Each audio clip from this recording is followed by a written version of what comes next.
ঠিক দুদিন আগে আমি একটি ভিডিও করেছিলাম এবং বলেছিলাম মধ্যপ্রাচ্যে অর্থাৎ মিডিল ইস্টে ভারতের ইনফ্লুয়েন্স কিন্তু আগের থেকে অনেকটা বাড়বে। কারণ ইরান এখন চাইছে ভারতের সঙ্গে লং টার্ম পার্টনারশিপ করতে।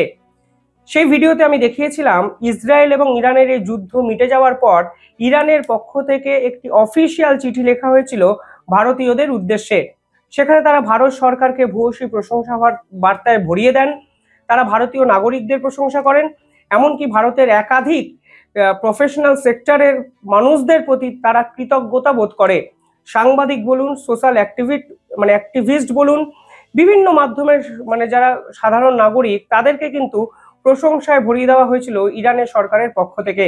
এমনকি তারা এই চিঠিতে জয় হিন্দ বলে একটি শব্দ ব্যবহার করেন, যেই শব্দ কিন্তু রীতিমতো দৃষ্টি কেড়ে নিয়েছিল ভারতীয়দের, এবং ভারতীয়রা বুঝতে শুরু করেছিল ইরানও হয়তো ভারতের সঙ্গে একত্রে কাজ করতে চায়।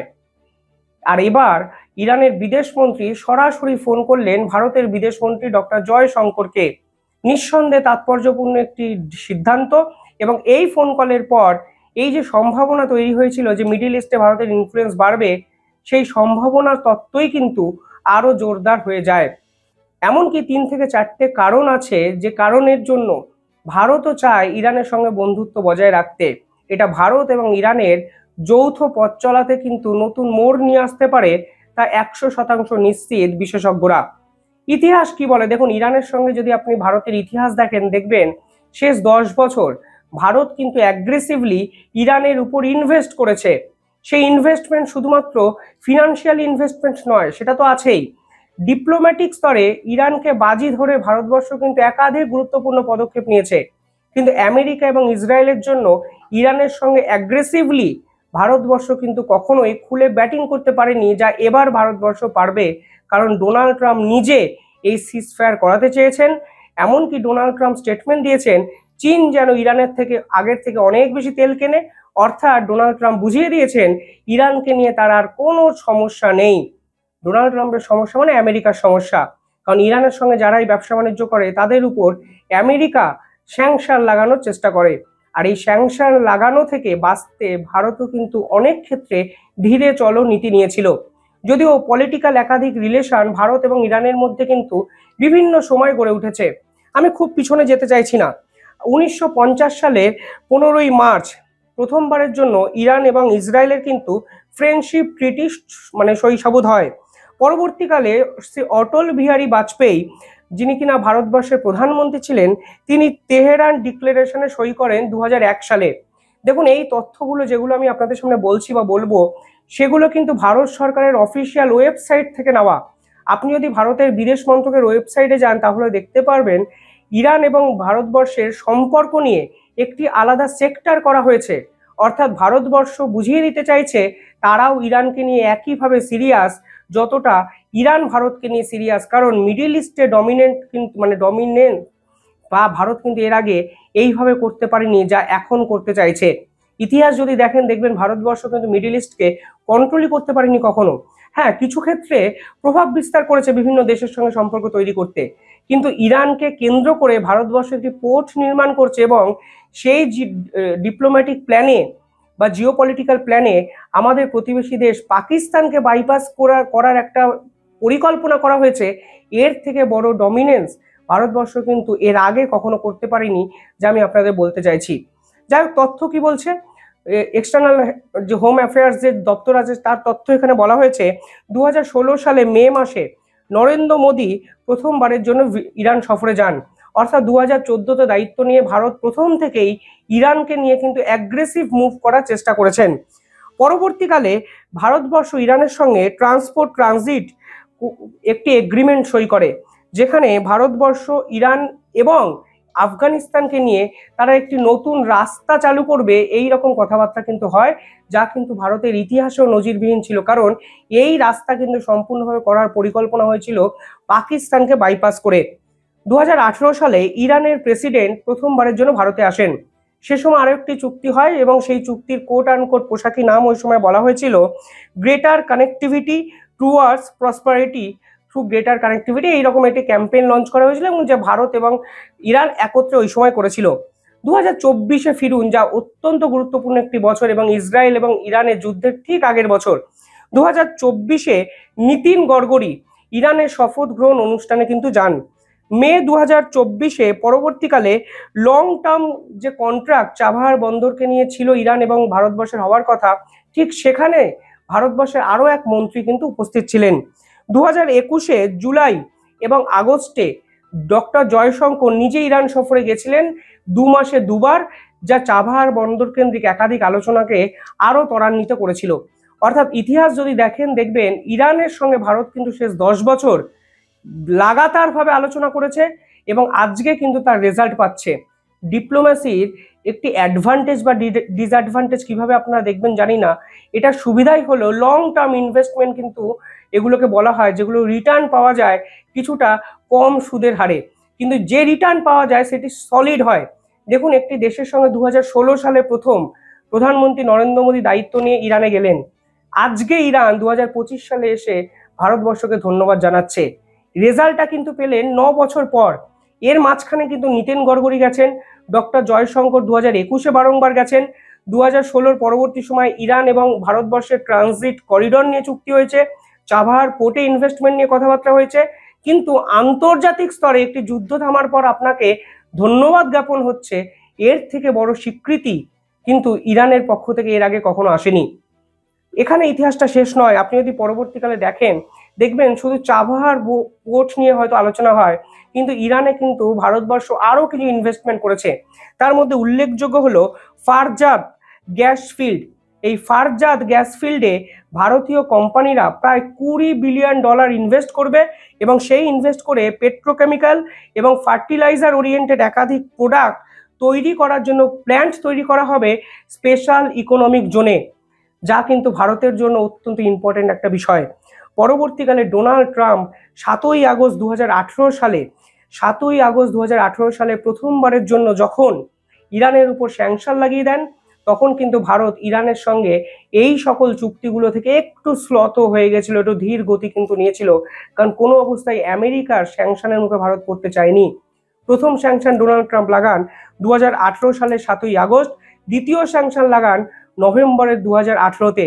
অর্থাৎ 1 বছরের মধ্যে 2-3 মাসের ব্যবধানে দুটো স্যাংশন কিন্তু ইরানের অর্থনীতির দিক দিয়ে সম্পূর্ণভাবে ভেঙে দিয়েছিল।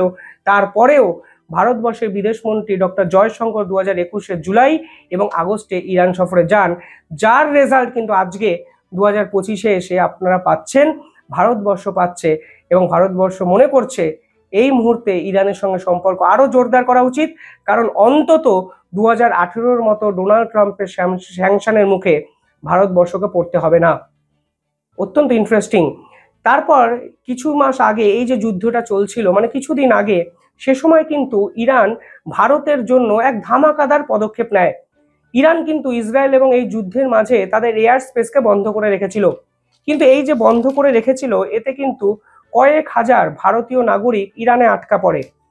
ইরান কি করে? ইরান কিছুক্ষণের জন্য তাদের এয়ার স্পেসটাকে খুলে দেয় ভারতের অনুরোধে, এবং সেই এয়ার স্পেস খুলে দেওয়ার পর ভারত তাদের অপারেশন চালিয়ে তাদের নাগরিককে দেশে ফিরিয়ে এনেছিলেন।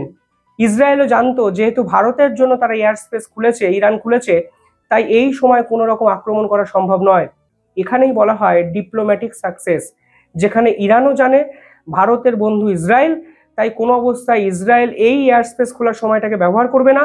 ইসরায়েলও জানে ইরান এয়ার স্পেসটাকে খুলেছে ইসরায়েলের জন্য নয়, ভারতের সাধারণ নাগরিককে দেশে ফিরিয়ে আনার জন্য, তাই এই অবস্থায় যদি আক্রমণ করা হয় ভারতীয়দের ক্ষতি হবে। ইসরায়েলও কিন্তু এই এয়ার স্পেসটাকে এই সময় কোনোভাবে ডিস্টার্ব করেনি না। ইরান ইসরায়েলের উপর মানে এই ভরসাটা না করে ভারতের উপর অনেক বেশি ভরসা করেছিল, এবং তারা জানতো ইসরায়েল শুধুমাত্র ভারতের জন্যই এই ভারতীয়দের উপর আক্রমণ করবে না, ফলে এয়ার স্পেসটি খোলা যেতে পারে। এছাড়াও ভারতবর্ষ কিন্তু এই এলাকায় মিডল ইস্টে বিভিন্ন উপায়ে যে ডমিনেট করতে শুরু করেছে তা আপনারা বুঝতে পারবেন। দেখুন, ইরানের পার্শ্ববর্তী দেশগুলো কি ছিল? ইরাক, তুর্কি, আজারবাইজান, আর্মেনিয়া, তুর্কমেনিস্তান, আফগানিস্তান এবং পাকিস্তান। এর মধ্যে তুর্কি, পাকিস্তান আপনি ছেড়ে দিন, এদের এই পার্টিকুলার দুটো দেশকে কাজে লাগিয়ে ভারতীয়দের ফেরানো যেত না। তুর্কমেনিস্তান হতে পারতো, কিন্তু এমন ছোট্ট একটি দেশ যেখানে ম্যান পাওয়ার এতটাই কম, ভারতবর্ষ রিস্ক নিতে চায়নি। তার জন্য আর্মেনিয়ার উপর ভারতবর্ষ কিন্তু রিস্ক নিয়েছিল এবং ইনভেস্ট করেছিল। ভারতবর্ষ প্রথমে ইরানের রাস্তা থেকে কিছু ব্যক্তিকে আর্মেনিয়া বর্ডারে নিয়ে যায় এবং সেখান থেকে কিন্তু প্লেন নিয়ে উড়িয়ে ভারতবর্ষে নিয়ে আসে। অর্থাৎ মিডিল ইস্টে শুধুমাত্র ইরানকে কেন্দ্র করে ভারতবর্ষ স্ট্র্যাটেজি সাজাচ্ছে সেটাও কিন্তু নয়। আর্মেনিয়াও কিন্তু ভারতবর্ষের লং টার্ম জিওপলিটিক্যাল অ্যাসেট এবং এই রেজাল্টও কিন্তু ভারতবর্ষ পেতে শুরু করলো এই যুদ্ধ বিধ্বস্ত পরিস্থিতিতে। খারাপ সময় এলেই তো বুঝতে পারবেন আপনার ক্ষমতা কতটা, কে আপনার আসল বন্ধু। আজকে ইরানের সঙ্গে ডক্টর জয়শঙ্করের কথাবার্তায় ডক্টর জয়শঙ্করও পাল্টা ইরানকে ধন্যবাদ জানিয়েছেন যে তারা যদি এই এয়ার স্পেস না খুলতেন তাহলে এত সাধারণ নাগরিক ভারতীয়দের কিন্তু ফেরানো যেত না। সংখ্যাটা কিন্তু ৩,৪৩৬ যারা ইরানে ছিলেন ভারতীয় নাগরিক, এবং ইসরায়েল থেকে ফেরানো হয়েছে ৮১৮ জন ভারতীয় নাগরিককে।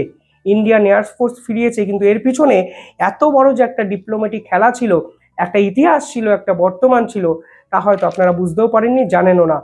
সমালোচনা অনেক কিছুই হয় ভারত সরকারের, কিন্তু যেটা ভালো সেটাকে তো বলতেই হবে।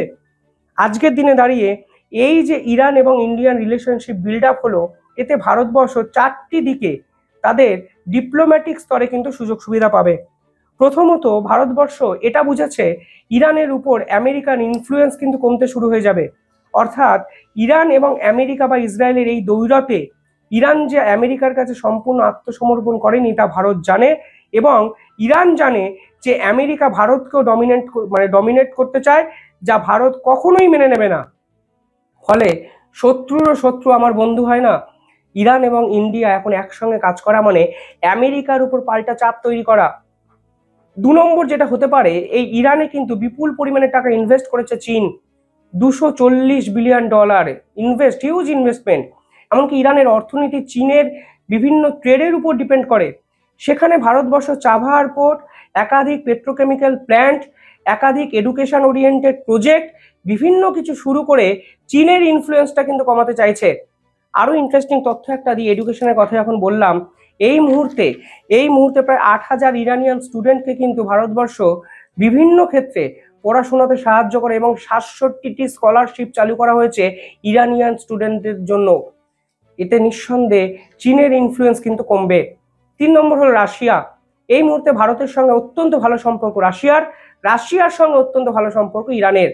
যখন ইরান, রাশিয়া এবং ভারত একত্রে কাজ করবে তখন কিন্তু মাল্টিপোলার ওয়ার্ল্ডে আমেরিকা 100% চাপে পড়বে, যা ভারতবর্ষ এক্সপেক্ট করেছে। এবং রাশিয়ার সঙ্গে বন্ধুত্ব রক্ষা করার জন্য ইরানের সঙ্গে বন্ধুত্ব রক্ষা করাটা ইম্পর্টেন্ট, তা ভারত কিন্তু জানে। কারণ বন্ধুর সঙ্গে যদি আমি শত্রুতা করি তাহলে আমি বন্ধুর সঙ্গেও কিন্তু ইনডাইরেক্টলি বিশ্বাসঘাতকতা করলাম। পাশাপাশি পাকিস্তান যেভাবে ইরানকে ছুরি মেরেছে তাতে ইরান এটা বুঝে গেছে ভারতবর্ষ অন্তত যাই করুক ছুরি মারার জায়গায় যাবে না। ভারতবর্ষের উপর ভরসা করা মানে পাকিস্তানকেও ইরান বার্তা দিচ্ছে যে তুমি নিউক্লিয়ার বোম ফোম নিয়ে কত সকল বুজরুকি দিয়েছিলে, আজকে দেখো ভারতবর্ষ আমাদেরকে পাশে পেয়েছে, আমরাও ভারতবর্ষের থেকে সাহায্য পেয়েছি। এই বন্ধুত্বটা ইম্পর্টেন্ট। ইসলামিক রাষ্ট্র হয়েও তুমি যেভাবে আমাদের পিছনে ছুরি মেরে ডোনাল্ড ট্রাম্পকে নোবেল দেওয়ার কথা বলেছো, তাহলে পরে তোমাদের সঙ্গে সম্পর্ক রাখার কোনো জায়গায় আমরা নেই। পরিষ্কার ভারতবর্ষের ডিপ্লোম্যাটিক একটা সাকসেস এবং ডক্টর জয়শঙ্করের সাথে ইরানের বিদেশ মন্ত্রীর ফোনে কথোপকথন অন্তত অনেক সমীকরণ নতুনভাবে তৈরি করবে বলে বিশেষজ্ঞরা বলছেন। আপনারা কিভাবে দেখছেন পুরো বিষয়টি কমেন্টে জানাবেন। ধন্যবাদ।